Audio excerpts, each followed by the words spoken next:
If you want to raise test scores and close the gap in literacy, then you're going to want to set school-wide goals, and I'm going to show you how to do that. Hi everybody, I'm Lee Hall from Literacy Teachers, and I'm all about helping you inspire, motivate, and change how your students read and write for academic success. So in this video, we're going to be talking about the importance of setting school-wide goals for literacy achievement and how you go about doing that.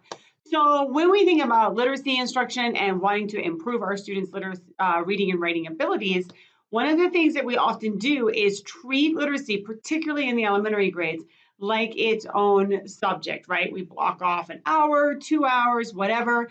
Sometimes we do so at the expense of teaching science and social studies. That typically happens in elementary school. Now, in middle and high school, what happens is literacy often gets regulated to the English teacher. And I have to tell you guys something, the English teacher isn't necessarily any more knowledgeable or more of an expert than the mathematics teacher or the history teacher or the science teacher, okay? Because reading and writing happens everywhere in every discipline. So when we're setting school-wide goals for achievement, okay, the first thing to recognize is that we often treat literacy as a discipline, which it is not, okay? English is a discipline, mathematics is a discipline, history, science, etc. Those are disciplines. Reading and writing and acts of literacy happen within those disciplines so that we can learn information and so that we can create and communicate information to others, all right? So that's the first thing to recognize is that, particularly in middle and high school, is that literacy is not its own discipline and it is not the responsibility of the English teacher, okay? It is everybody's responsibility, and how it manifests within your discipline is going to be unique to just your discipline. Okay, so keep that in mind first and foremost. Now, when we're thinking about school-wide goals for literacy achievement, what are some examples of possible goals? So first of all, think about things like we're going to use a variety of discipline-appropriate texts. So maybe everybody or most everybody has been using just a textbook. All right, and you want to expand out into primary source documents or just looking at a range of documents, okay, within your discipline. That can be a goal, all right? We're going to expand our range of texts. What's another goal? Having regular discussions about texts, okay? If you're not having conversations, then learning how to have whole group, whole class discussions, small group discussions, etc. That's a really good goal, and it will lead to literacy improvement. The other thing is you might want to teach specific skills and strategies and how they are used within your discipline, okay? And the skills and strategies that you teach, right, the larger goal can be each teacher is going to identify up to, right, like 3 to 5, right? I would say no more than 5 specific skills and strategies that they're going to start teaching within their discipline. The skills and strategies that one teacher selects does not have to be the same as the skills and strategies another teacher selects, even if it's the same grade and the same discipline, okay?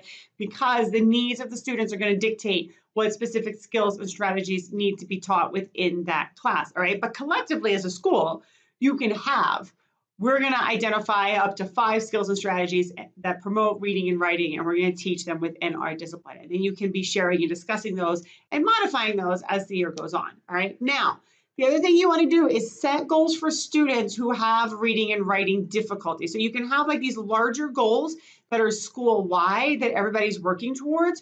But then, and notice too that with these goals, I didn't say things like, raising people by grade level, right? So if you read on a 7th grade level, now you can read on the 9th grade level by the end of the year before you go into 10th grade. I didn't talk about reading test scores, okay? What I talked about was increasing literacy achievement through instructional practices and setting goals for our instructional practices that will increase literacy achievement. So notice that distinction.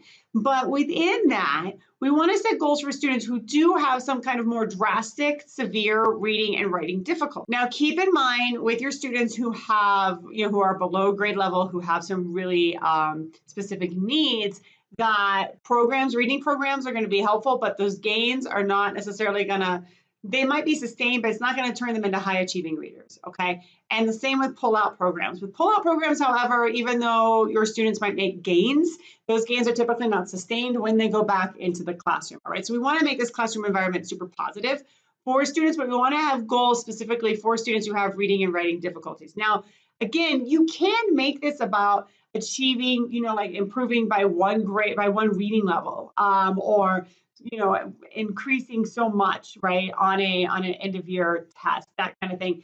I would encourage you, if you have that, to not make that your only goal, and instead to really think about what kinds of skills, strategies, behaviors do you want to see with your students around reading, writing, and discussing text, and then set those goals for those students, right? So it really becomes about learning specific kinds of tools that they can use when reading and writing, and it becomes about communicating. And it's not just about a test score. I promise, if you focus on the goals that you have for improving students in terms of skills and behaviors, and if you focus your instruction on what you need to do to support them in acquiring those things, that will translate. I'm not saying they're going to pass their end of year test, but it should translate to higher gains and higher test scores that can be sustained over time because they've learned how to use these kinds of skills and strategies in a whole class context.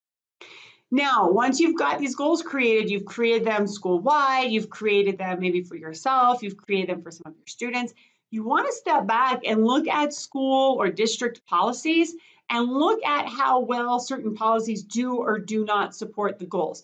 If you have a school-wide goal about teaching and improving students' reading and writing abilities that centers on them learning new skills and strategies, but everything is about the test, and teaching to the test, then you've run into a policy that's really not going to allow you to accomplish your goals. So you need to evaluate the policies. Obviously, you want to keep the ones that are being good, that are supporting you and supporting your students. And you want to see what you can do about those policies that are preventing you and preventing your students from accomplishing your goals. All right, so if you want some help with professional development, you need some help in terms of thinking about what can good reading and writing instruction look like. That's research-based. I have a link down in the comments that will take you to a free beta program for online professional development where the courses are short. You get to complete them on your time, start and stop them however you wish, pick what you want to take in any order that you want to take it. It's going to help you expand your knowledge about reading and writing and the research behind the different reading and writing practices so that you can create instructional experiences for your students that are aligned with research that will allow them to increase and improve how they read and write for academic success.